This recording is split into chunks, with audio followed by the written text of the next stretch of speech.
आज केंद्र सरकार आजादी के 75 वर्ष को ध्यान में रखते हुए 75,000 युवाओं को एक कार्यक्रम के अंतर्गत नियुक्ति पत्र दे रही है।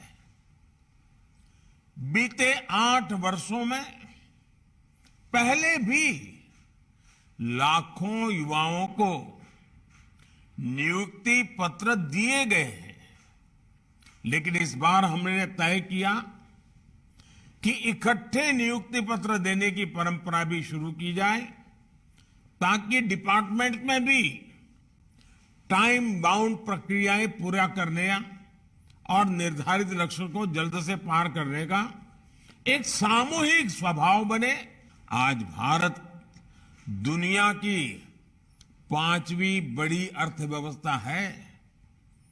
7-8 साल के भीतर हमने 10वें नंबर से 5वें नंबर तक की छलांग लगाई है। ये सही है कि दुनिया के हालात ठीक नहीं है। स्टार्टअप इंडिया अभियान ने तो देश के युवाओं के सामर्थ्य को पूरी दुनिया में स्थापित कर दिया है।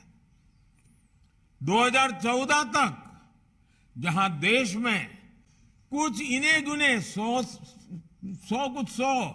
स्टार्टअप थे, आज ये संख्या 80,000 से अधिक हो चुकी है।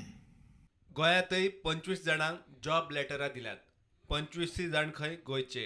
गोंयानूय कार्यक्रम जालो। गोंयान आज सगळ्यांनी एक 25 जाणांची नियुक्ती पत्रां ही त्यांच्या पर्यंत पावयली। ताचे भितर वेगवेगळी डिपार्टमेंटां आसा, बँको आसात, शिपयार्ड आसात, मागीर पोस्टल सर्विसीस आसात। अशा पद्दतींतल्यान एक म्हत्वाचें की ज्यांच्यांनी नोकरी घेतली, आज जांकां नियुक्ती पत्रां दिल्यात ताणें कोणाचोच प्रेशरूय मारूं ना, पण केवळ प्रधानमंत्रीचें जें स्वप्न आसा की सगळ्या जाणांक त्याच्या एलिजिबल क्रायटेरिया प्रमाणे जॉब मेळूं जाय, त्या दृश्टीन तांच्यांनी आज हें केल्लें आसा। त्यांची संकल्पना आसा की 1 वर्सा भितर थोडे 10 लाख युवक किंवा युवती तांकां केंद्र सरकाराच्यो नोकऱ्यो दिवप, ताची सुरवात आज जाल्ली आसा। आज 75,226 जाणांक ही नियुक्ती पत्रां देशभर पाविल्लीं आसा। वर्च्युअली प्रधानमंत्रीजी आज सगळ्यां कडेन उलयले आणि त्यामुळे एक बरें वातावरण, कारण बरेच जाण क्रिटिसायज जे करणारे आसा तांकां ही चपराक आसा आणि हे करता आसतना ट्रान्सपरन्स हे आसात, म्हणजे जे मेरिट कन्सिडर करून ह्या सगळ्या जाणांक नोकरी दिल्ली आसा। Bureau report prudent.